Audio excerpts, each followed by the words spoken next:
Hello. So today we're going to read chapter 3 of Deafo. It's about a girl who was deaf. She could hear, but then she got sick as a young child. And now we're in chapter 3. I find out that the little box is called a hearing aid. It's hard to get used to. Everything sounds funny when I use it, even me. Eep, boop, eep, eep, hello, ah. I don't like the way my hearing aid looks either. So I cover it up with some real clothes. I'm going to visit my friend Emma today. I haven't seen her since I got sick. Emma and I have always looked different from each other, but in ways that didn't matter. Boy, Emma sure is a lot taller than me in this picture. And here's a picture of Emma, and that's in 1974. More Emma, Cece and Emma, February 1975. And now we look a lot different, and in a way that does matter to me, at least. I think you huh? Zeda goo. Hey, I didn't know you'd still be able to talk. You sound a little funny though. I talk different too? Oh no. Simple conversations are now so difficult. Do you want something to drink? We have Jerry's mop, shoes, or a goat. I'll have the goat. Huh? At the end of summer, it's time to start kindergarten. I now have definite proof that Emma and I are different. She gets on the bus, and I get on another. I didn't know where Emma goes, but I take a terrifying bus ride holding the hand of a mysterious woman with a serious afro. The bus stops in front of what I think is my new school. The woman from the bus leads me down a hallway. I just know everyone is looking at me. We stop at a door. This must be my new classroom. I'm afraid to look up, but I do. She's got cords sticking out of her ears, too. Hi, I'm Wendy. And look, everyone here is just like me. Our teacher is beautiful. We got to call her by her first name.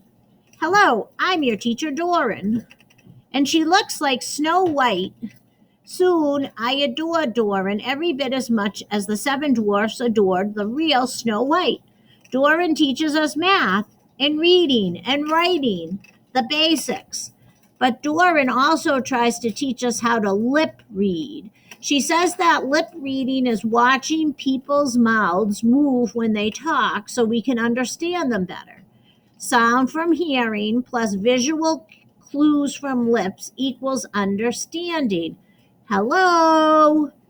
But this gets tricky because many words sound similar and people's lips look the same when they are saying them. Mop, mob, mom, bop, bob, pop or palm, vase or face, cherry or jerry, sue or zoo.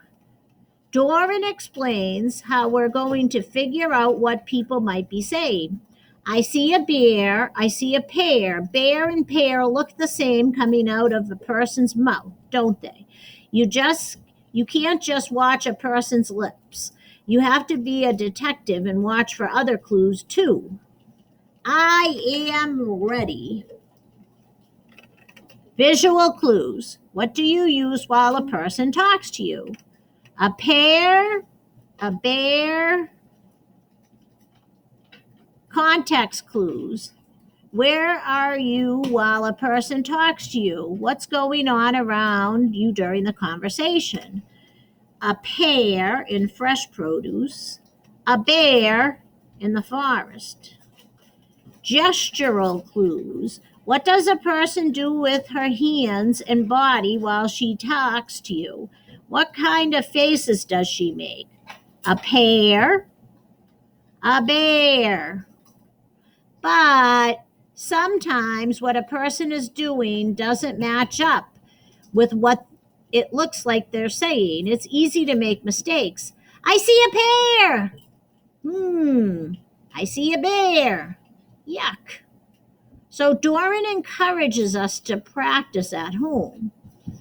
Bear, pear. I make many discoveries about lip reading. I must see person's face at all times. Hi, oh, arr. Exaggerated mouth movements are confusing.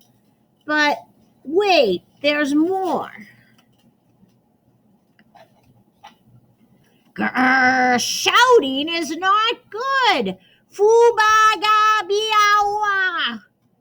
Woofa, woofa, woofa. How ba woo ma oofa buffa.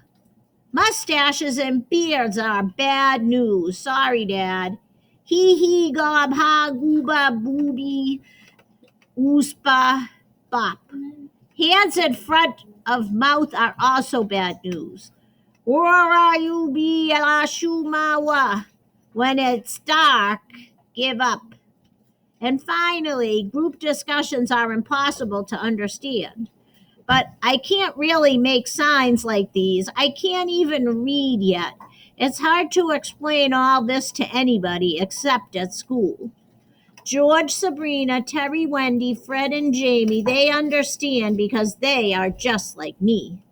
But everything is still so new and so different for all of us. Most of the time, we are lost, drifting along on our own planets. But we are together in the same universe, at least. Suddenly, summer is here again.